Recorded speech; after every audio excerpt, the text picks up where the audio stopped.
Hello BookTube, my name is Joe and I am the Dyslexic Warrior. So this is going to be my 2014 wrap up. But okay, so 2014 wasn't a brilliant year for me in reading as I only read 9 books. I put this down to doing my final year of college as well as working because without money you can't get things. 2014 was a very cheap year for me as I didn't buy very many physical books and I bought mainly ebooks, and the images of the books that I'm going to pronounce and talk about will appear on the screen at some point. In 2014 I read 9 books, and in no particular order these are the books that I read in 2014. So in no particular order the books I read in 2014 are as follows. The Darkness of the Mind by Alexander Bracken, a book all about teenagers, superpowers and taking down the government. What's not to like? I have only read the first book in this trilogy. I have yet to read the next 2, and I hope to get through them soon, and this will be talked about in my next video. Book number 2, The Maze Runner by James Dashner. I love James Dashner's writing so much, it's crazy. So The Maze Runner, love it. Have not yet seen the film. I actually saw the trailer for the film before I started reading the book. I know that's terrible, but I read the book, saw the film and said, hey, that's a book, I'm going to read the book. Read the book, loved the book, haven't watched the film yet, still on the film watching list. But unbelievable, love the world, love the characters. I've still yet to read the next 2 books in the series. Anyone following me on Goodreads would also know I'm reading another James Dashner book, and I'm loving that book as well. And, oh, I just love James Dashner's writing. Book number 3. The Park Service by Ryan Winfield. The Park Service is another first book in a trilogy. This is set, I think, 1,000 years in the future. I don't know if it's 1,000 years from the time the book was written or from another period of time. I'm not 100% sure, but it's set 1,000 years in the future. It has mad scientists. It has the end of the world. It's unbelievably good. I cannot wait to read the next 2 books. And they're again on my list for reading as well. So yes, well worth recommended to read. Book number 4. The Magic Thief by Sarah Prentice. I think that's how it pronounce her surname.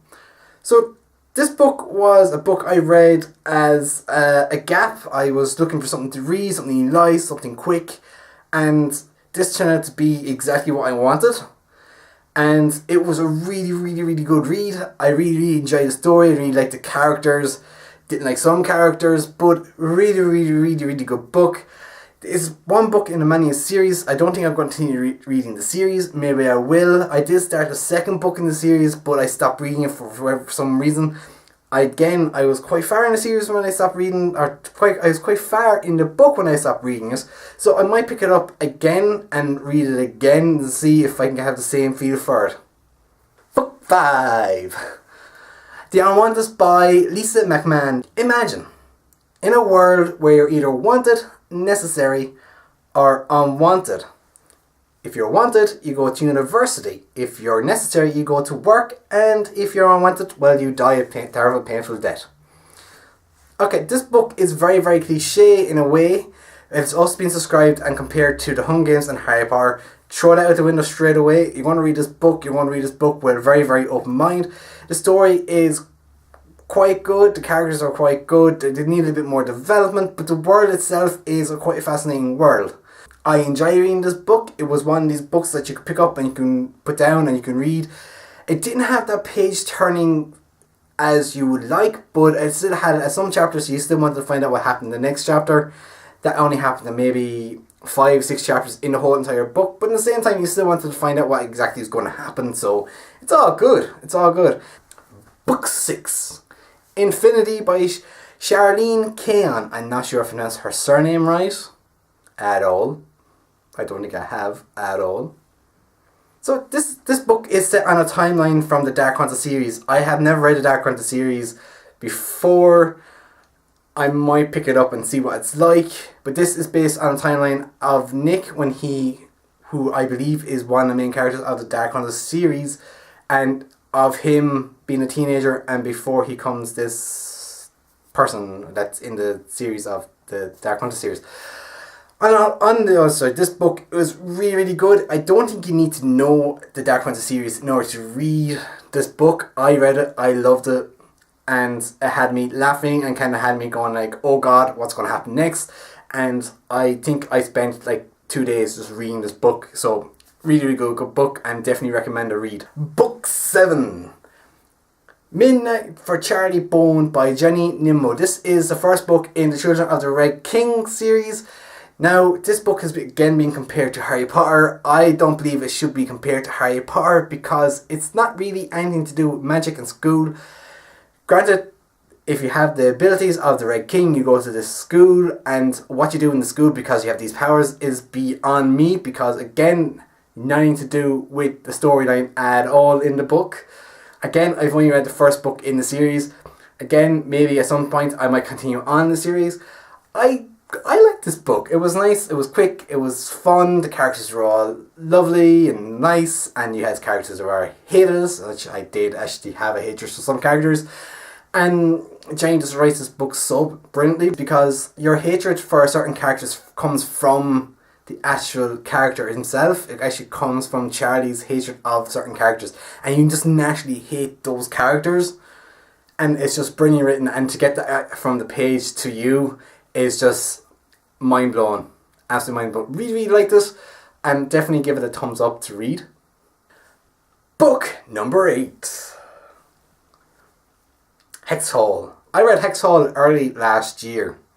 I'm guessing it was about February, March of last year. I have a tendency to go for books that are based with magic and school, and at times I still have the Harry Potter hangover, and I haven't read that in a long time. Hex Hall, loved it. Loved the storyline. I can't really remember much on it. All I know is that I really want to read the next 2 books in the trilogy, and I hope to get to it at some point. I still have to get my hands on these books, but once I do, I will be making another video. But I also recommend this book to be read as well if you're into the whole fantasy, school and magic kind of side of things. So definitely worth a thumbs up. And last but not least on my list, book number 9. This book was... there was a plot twist in this book that makes you just stop in your tracks and go, wait, what? But on the plus side, this book is also written by 2 amazing authors, Holly Black and Cassandra Clare. And yes, you've guessed it, it is the Iron Trial. This is the cure to my Harry Potter hangover that I've been having for the last, I'm going to say 6 years. I wouldn't be surprised if it's been 6 years since the last Harry Potter book is released. I don't know, I can't remember. But oh my god, I'm going to leave it at that. I definitely recommend you read all the books I mentioned in this video, as these are quite good books. I have my own opinions, I have my pros and cons for each of the books. Some of them I can't remember the full storyline because they were so long ago since I actually read them. But as I told, I said if you're going to read one book in the series, at least give these ones a try. And yeah. And I will see you guys next time for my next video, which I hope to have up soon.